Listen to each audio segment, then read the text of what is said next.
Good morning, guys. It is Wednesday, December the 21st, and I just want to say what a great meeting we had last night. I was just happy to see you guys. Mr. Bragg, congratulations on picking up your 3 month. Very proud of you. We're close, man. We're very close. So I couldn't believe how many people were in that room. That room, I think there's like one or two seats left, maybe. That was it, and so it was incredible. And I loved listening to the folks share, especially about their relationships and how they're rebuilding their relationships with their kids. I remember a time when my relationship with my kids were shit. My wife can tell you about the times that her relationship with the kids were shit. So again, I keep seeing those step 9 promises coming to fruition. So I want to talk today about where the rubber meets the road. For those of you that I've shared this with, I've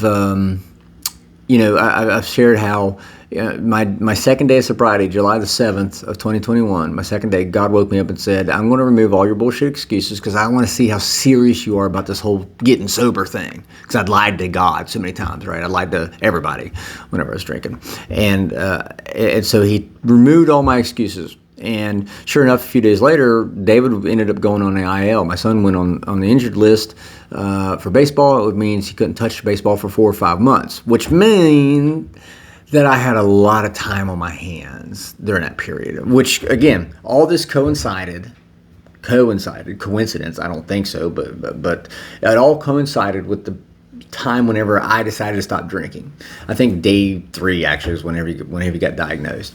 So with the elbow problem. So all this happened at the same time that I decided to stop drinking, which meant, like I said, I had a lot of time on my hands, and so I poured myself into the rooms. Again, the big book says there's no middle of the road solution. We have to pour ourselves into, right? And so I did. I mean, I was in a meeting like every single night for the most part, maybe 6 nights a week at least. So, but I knew that there was going to come a point in time when I was going to have to reintegrate myself back into the normal day-to-day stuff, right? I was going to have to pay bills. I was going to have to, continue my work. I was going to have to get back to the quote-unquote normalcy part of life, but just minus the alcohol.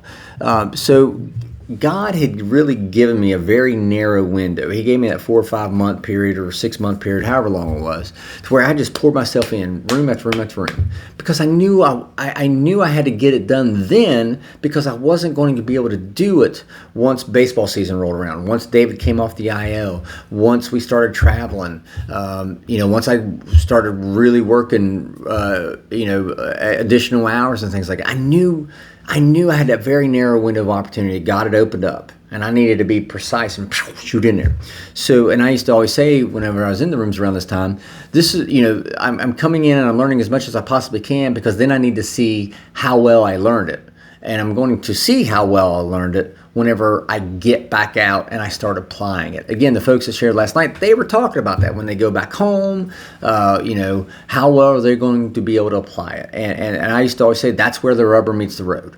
So it's going to be a test. I know it's going to be a test. And we're all going to be tested. And segueing back into step 9, which, yes, we're still on, but we're wrapping up, I promise.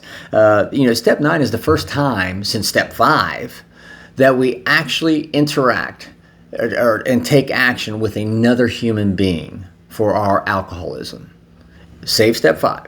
Step 5 is where you sit down, you tell another human being, admit the exact nature of your wrongs to yourself, to God, and to another human being. That's step 5.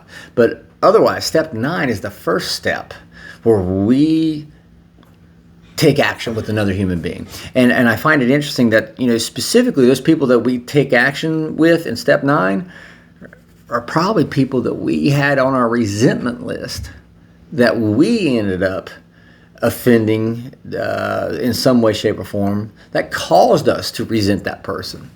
So this step where we're actually taking action with other people those other people are people that were probably on our resentment list.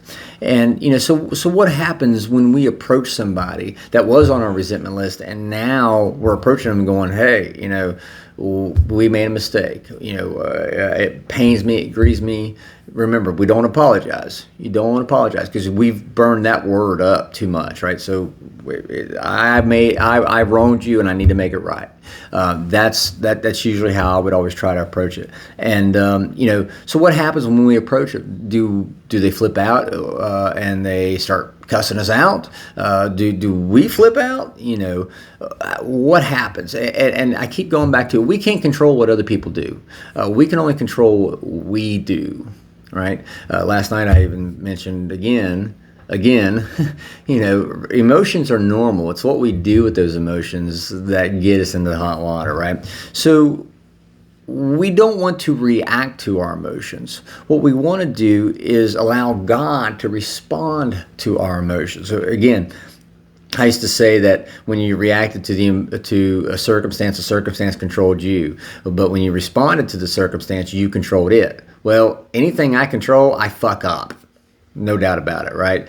So in step 3, I turn my will and my life over to the care of God of my own understanding, right? And which meant He's now in control.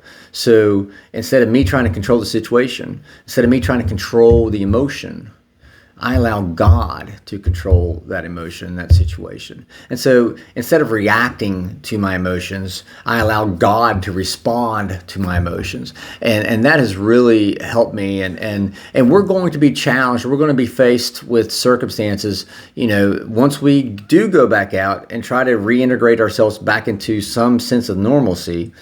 We're going to be faced with those challenges. And the key is, I keep going back to this, is a serenity prayer. God, grant me the serenity to accept the things I cannot change, including people, the courage to change the things I can, not people, and the wisdom to know the difference. So I want you guys to be cognizant, while you're going to meetings. I don't know everyone who's listening to this. I don't know what your current circumstances are, but I know that sooner or later you're going to come to a point where you have to apply all that you've learned. That's why you want to get in, learn as much as you can, learn it as thoroughly as you can and as well as you can, because sooner or later, at some point in time, you're going to have to start applying it. And that's going to be where the rubber meets the road. So I love you guys. I'll be available. Today is Wednesday. Wednesdays and Thursdays are always my worst days. I will be available text. So anyway, I love you guys. Again, it's great to see you all last night. And you can't get drunk if you don't take that first drink.